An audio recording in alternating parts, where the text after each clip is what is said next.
manifestações jurídicas, políticas, ideológicas e apaixonadas sobre se o impeachment da presidente afastada Dilma Rousseff foi um golpe.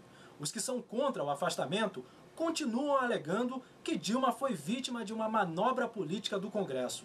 Segundo o pedido para cumprir as metas orçamentárias, a presidente fez as chamadas pedaladas fiscais, que seriam crimes de responsabilidade. O processo de afastamento da presidente, ela se deu a partir de indícios de uma lei que foi criada posteriormente às ações que ela cometeu em relação à movimentação financeira que o governo fez.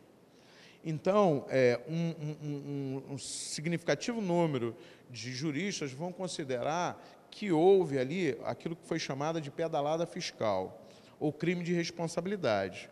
É importante a gente notar e daí pontuar que todo o processo foi político, porque senão todos os governadores do Brasil, todos os prefeitos do Brasil teriam que sofrer impeachment. De fato, para mim foi um golpe.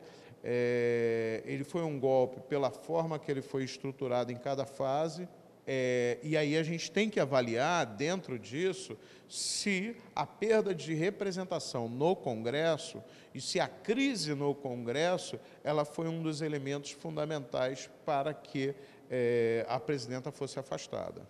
Olha, existem duas interpretações disso, né? A interpretação formal, constitucional, foi reafirmada pelo Supremo Tribunal, enfim, é de que não há um golpe no sentido que não há ruptura da legalidade, nem ruptura da legitimidade democrática, uma vez que são órgãos previstos na Constituição, não houve ruptura institucional, não houve golpe nesse sentido.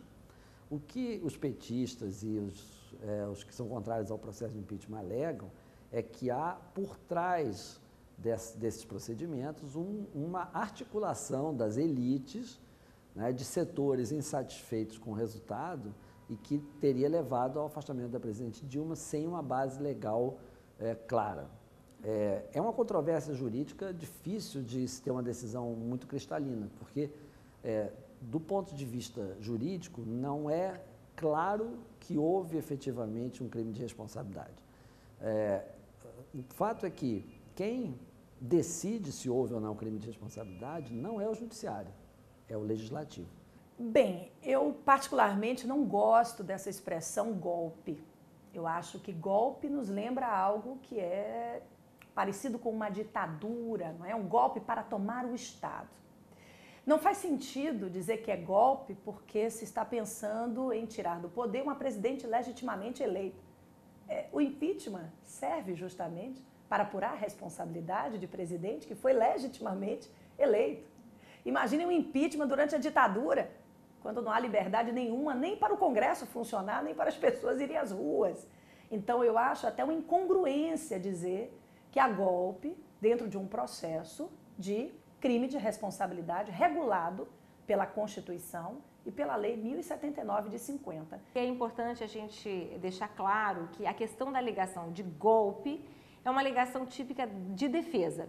Está dentro do espectro do direito de defesa, né? Desde que você acusa uma pessoa da prática de um crime, ela tem o direito de formular, na verdade, a sua estratégia de defesa. Mas o processo de impeachment, como todo mundo vem falando, vem sustentando, ele é um processo previsto na Constituição brasileira. O nosso regime é presidencialista, os regimes presidencialistas costumam prever saídas quando há crises, quando há impasses de governabilidade, como é o que a gente está vivendo agora. O processo de impeachment é uma previsão como essa. A Constituição não exige que esteja caracterizado juridicamente, com todas as provas, um crime de responsabilidade. Basta que o Congresso, analisando os fatos, entenda que houve crime de responsabilidade.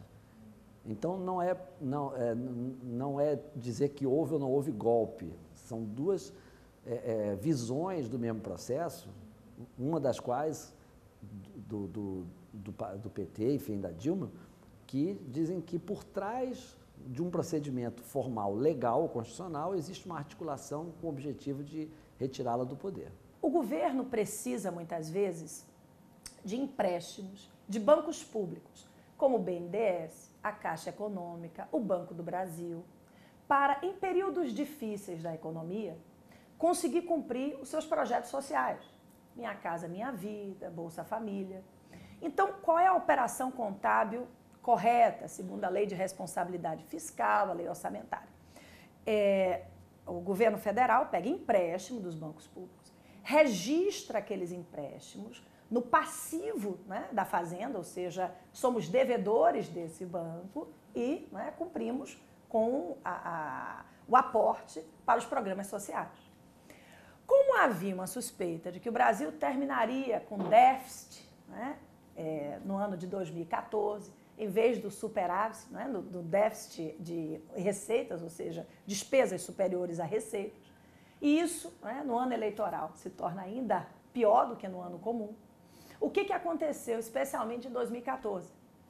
Em vez de pegar os empréstimos e registrar na contabilidade pública, os empréstimos, eles foram, na verdade, aportados diretamente do banco para os programas sociais, não entrando na parte contábil de despesas do governo. Então, nós tivemos uma falsa sensação de que o país terminou o ano de 2014 num superávit e, na verdade, nós terminamos num déficit. Isso é crime de responsabilidade? Na minha opinião, sim. E o artigo 85 da Constituição diz que desrespeitar a lei, artigo 85, inciso 7, desrespeitar o cumprimento da lei é crime de responsabilidade. O nome não é muito bom, porque a palavra crime nos remete sempre àqueles crimes de rua, o furto, o roubo, a corrupção, até o homicídio. A expressão crime de responsabilidade, a expressão da nossa lei, uma lei que vem da década de 50, refere-se, na verdade, a um tipo de violação muito específica.